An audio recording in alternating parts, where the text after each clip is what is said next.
I'm Johnny Scoville, and this is Chase the Heat.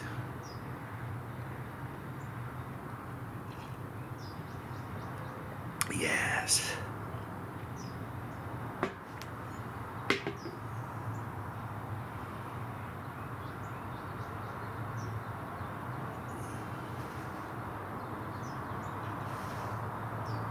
Ironically, this is Tommy's mug.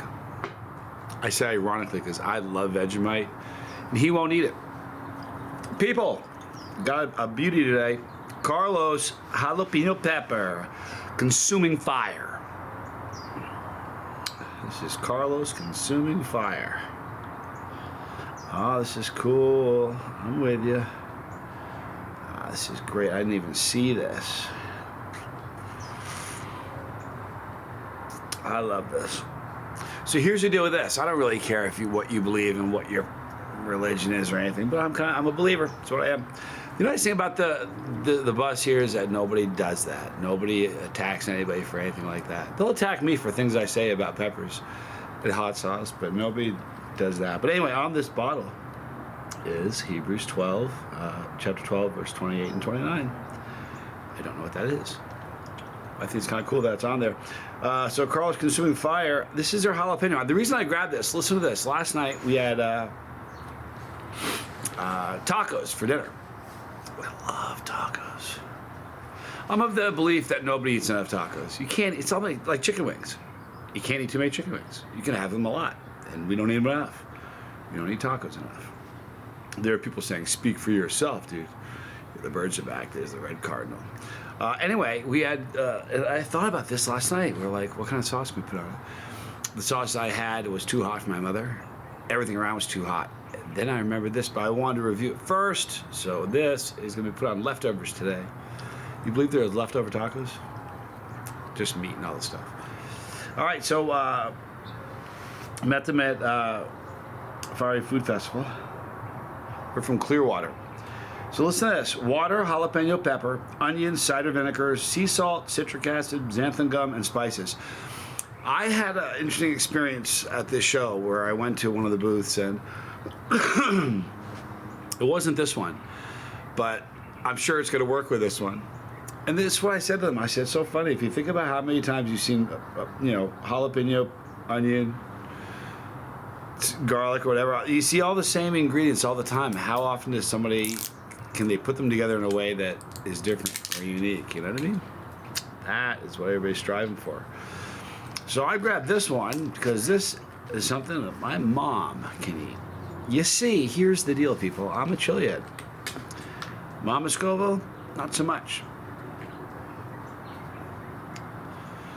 The stuff I had last night, it was immediately too hot for her. I really didn't think it was going to be.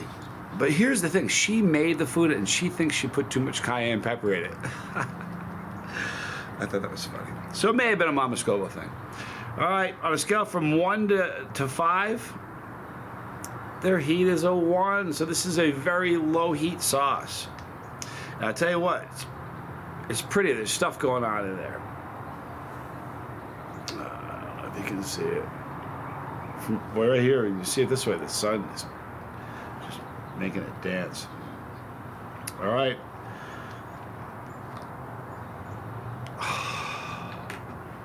You know what? When I tried this, I tried the sauce at the event, which is the reason I brought it home. I didn't smell it. The aroma is fantastic. Holy mackerel. I'm not even fooling. The aroma on that.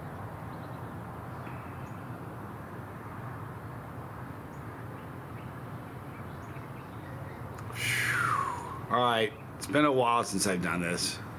It upsets people that don't have it. If you don't have it, go get it. Put your smell-o-vision on. Smell the incredibly bright, crisp. You can get the onion and the jalapeno, but the way those two are coming across, you smell that? Holy mackerel, does that smell good? Anyway, if you don't have smell-o-vision, go to the App Store and get it. You'll see people spell it in comments with hyphens. Smell-o-vision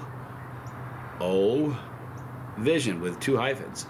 There's no hyphens in the App Store, so if you look for it with hyphens, you're not going to find it. It's now for Android and Apple, or Apple and Android. We didn't have Android before, but what are we on? 3 now? Are we on Smell-O-Vision 3.0? I don't remember. I know we had trouble with a 2.0, but they worked on it and got the bugs out. You can smell it from further away. I don't know why I keep putting it forward, but I do. All right, so here we go. Carlos is consuming fire. I'm Johnny Scoville. This is Chase the Heat. And the reason I brought this home was I loved it. I didn't want to say that before the video. This is a really great sauce. I tasted a bunch of them, and I think I even said to him, I think I said to him, we'll have to see if he remembers, because he'll comment. I think I said to him, I want something that my mother can eat. Because most of the stuff I brought home is not that, you know. Because here's the thing, and I said this in one of the videos. I think you'll see a person get typecast, like a dude will play like a thug in a movie, and man, he nailed it, right? So then every time he goes, like, you know, he auditions for a race car driver. Like, no, but there's a thug in this race car driving movie, and you'd be perfect for it.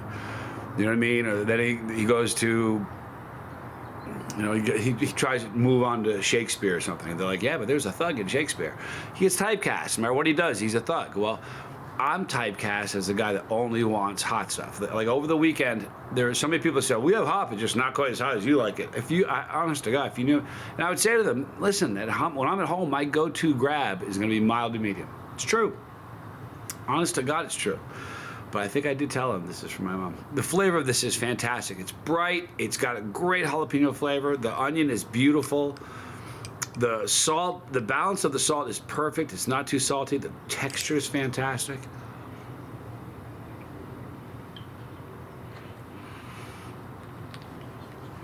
And it's low heat. And you know what? I feel bad. If I'd had this last night, my mom would have been mad at me. Although now that I'm thinking about it, I think it was her fault last night. So today we have some leftover stuff from from dinner. So today, without any hot sauce on it, I'm gonna have her try the meat she made for it, because I got a feeling she may be right. For her, she may have put too much cayenne, but they were very yummy. I thought they were delicious. But Carlos consuming fire. This is a great sauce. It's got a great flavor. I've said this from the beginning. I'm such a green sauce fan. I really am partial to green sauces. Papa Scoville, my dad, his favorite sauce isn't that funny? I owned a sauce company, but it wasn't. His favorite sauce was Tabasco. They're green. Tabasco green. Loved it. Had it all the time. Went through tons of bottles of it. So. The dude was a chili head, but this is a good sauce. So in the description box, people, you're going to see a link for this. Please check it out. And now, I'm going to delight you with a few pieces of cat trivia you may not have known. I learned a few new ones here. Here's the thing, man. I'm a cat guy. I've been a cat guy my whole life. So when I learn something new about cats, I want to share with you guys, because I know that if I'm hearing something new, I'm sure it's new for a lot of people, because I'm a cat guy. A little coffee.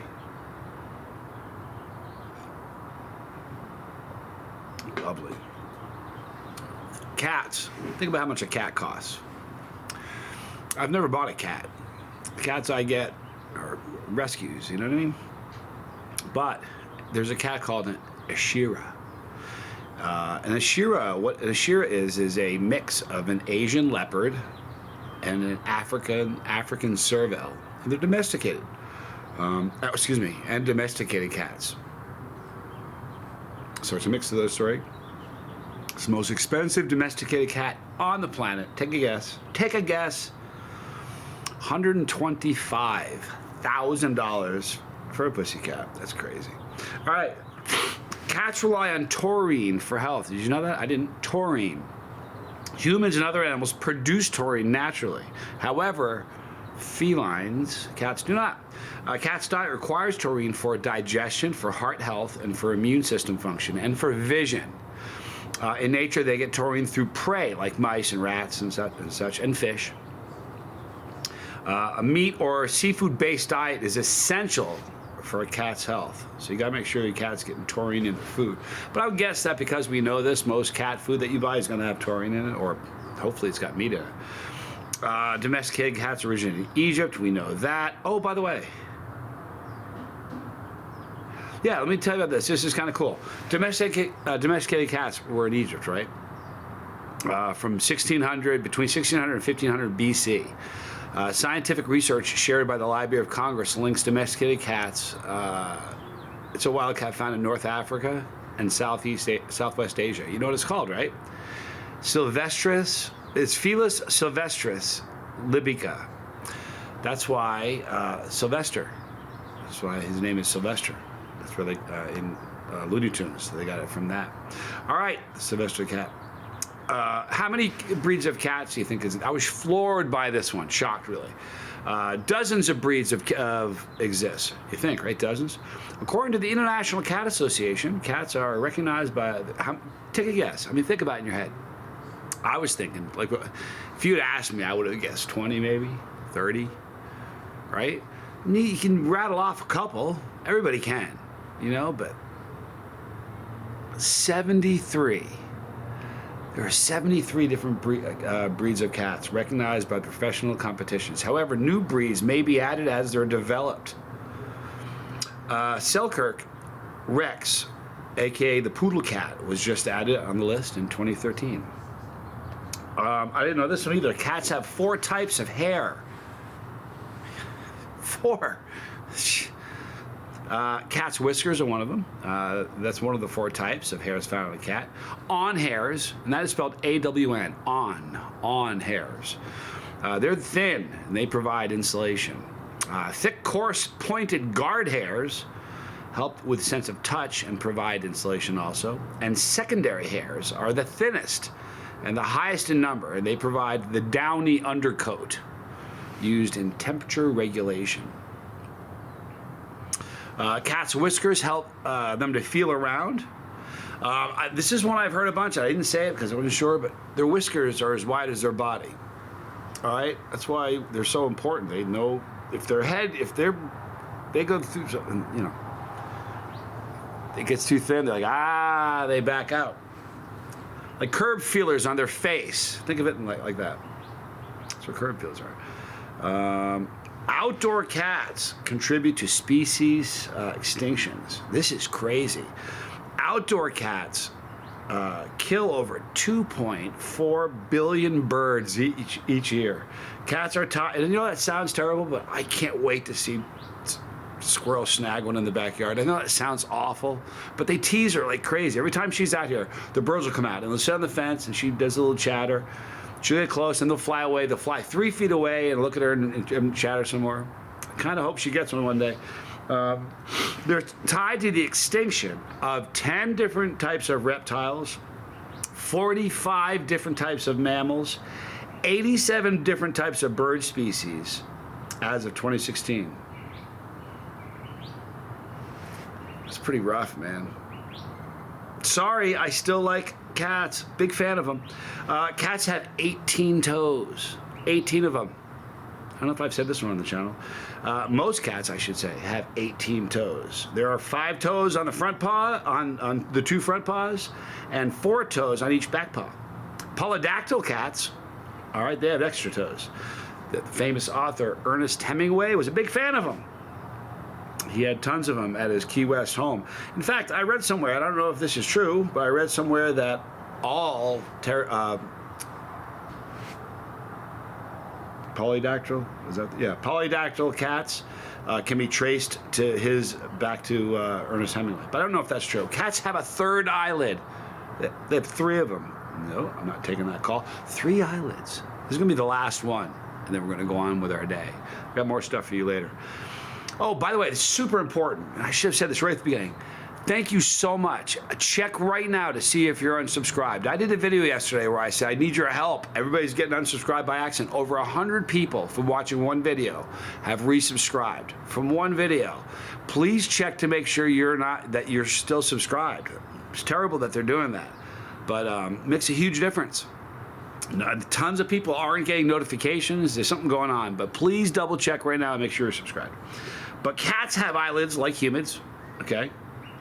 However, they've got a nictitating membrane or a third eyelid that protects the eyeball from scratches. Did I say that's the last one? Let me see. Is that really going to be the last one? Yeah, it's going to be the last one. So I want to thank all of you guys for checking out to make sure you're subscribed. I knew there was something going on, and there were so many people. So please check. I'm going to do this in every video because there are people that are going to see this that didn't see the last one. Please check to make sure you're subscribed because it's unbelievable. It's happening. It's not happening just chili heads. I know people in so many different genres of content creators that's happening to across the board. So this is something, until they straighten it out, this is something I'm going to remind you about because there are people that are going to see this video that didn't see yesterday's. Something's going on where they're unsubscribing and they're not sending out notifications. So please double check, make sure you're subscribed, and just come back and visit us every day. In the description box, you're going to see a link for Carlos Consuming Fire. It's a great hot sauce, so please check it out in the description box. Tell him I sent you. Right there is Johnny Scoville Jr. That is my son. Good dude, making great content. So please check him out. He's hilarious. That is Tommy Scoville. That is the lifeboat. This weekend, don't forget this weekend, Lindy's. I'll announce the time today. This weekend, we have the meet and greet. There's going to be a video today about just the meet and greet. Look for that. Right there is all the challenges I've done. Right there is, right here is pepperology. For all the brand new people who are going to want to eat peppers this season, that's for you. I love you guys. I'm Johnny Scoville, and this was Chase the Heat.